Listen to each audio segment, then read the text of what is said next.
You know, John, overall things are working very well. And that new widget we have, it's selling like hotcakes. Trucks in with widgets, trucks out with widgets, widgets in, out, widgets. Going very well for us.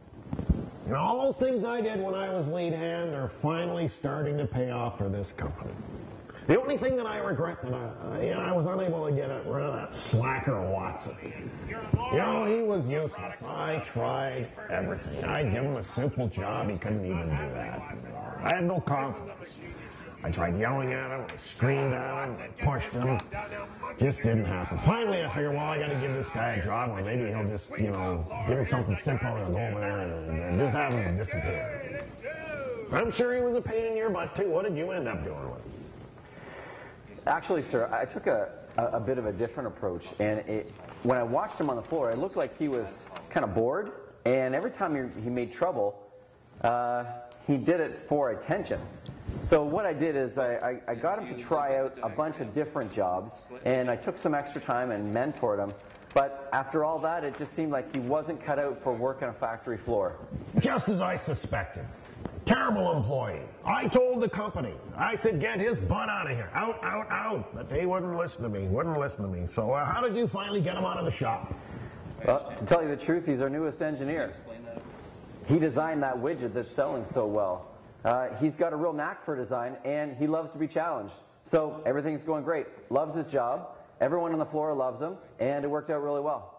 Well, you know, I guess every employee has some kind of skill. Sometimes you just gotta beat it out of them. You are absolutely right, sir. So with delegation, what we want to do is to make sure that we confront a few things about ourselves. A lot of times we are reluctant to delegate because we either get a sense of pushback from people, or again, we almost can feel a sense of our job security slipping away for some reason, that we feel like if we're not doing all those tasks, somehow we're going to be replaceable. And although in very certain situations that might actually happen, when you're seen to have nothing to do, maybe you're deemed to be redundant. For the most part though, from a lead hand or leadership perspective, if you're able to get the work done through your people, someone will recognize that you have some good leadership skills. So the other part to balance off is your like of the work that you might want other people to do. You might actually enjoy elements of that work yourself. And so the idea of getting someone else to do parts of that, you might say, hey, but I like doing that. Well, you can keep some of the stuff that you like. What you want to realize is that the people that work for you, even though you think that you're pushing on them something that's maybe not very good, maybe it's a part of your job you don't really enjoy, somebody else might find that they have a gift or talent in that area, and you've just given them another new thing. And now, I always say, picture what the person might be saying when they go home from the job. When they go home, do they say, hey, my boss asked me to do something new? It was kind of interesting today. I got to do something different. Chances are they're going to say that, as opposed to, well, my boss offloaded a bunch of his stuff onto me. Some people might react that way, but most people will go and say, hey, the boss asked me to do something different today. I felt good. So always think about what is the long-term impact of asking someone to help.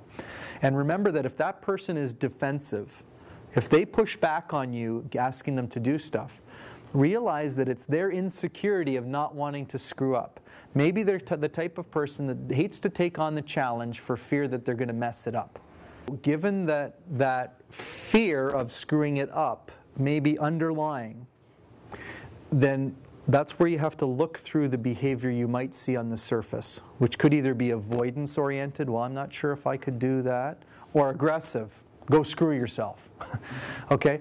Any of those types of sort of either too aggressive or too passive responses are all underlying that concern that they're going to mess it up.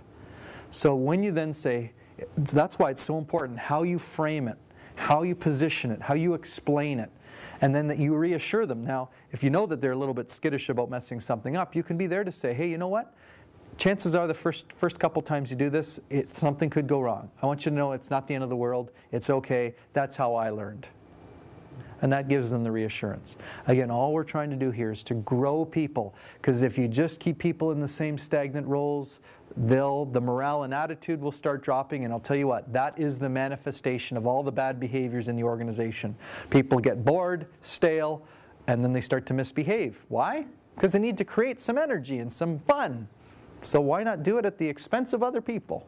Have a little bit of personality conflict. Let's see how this works.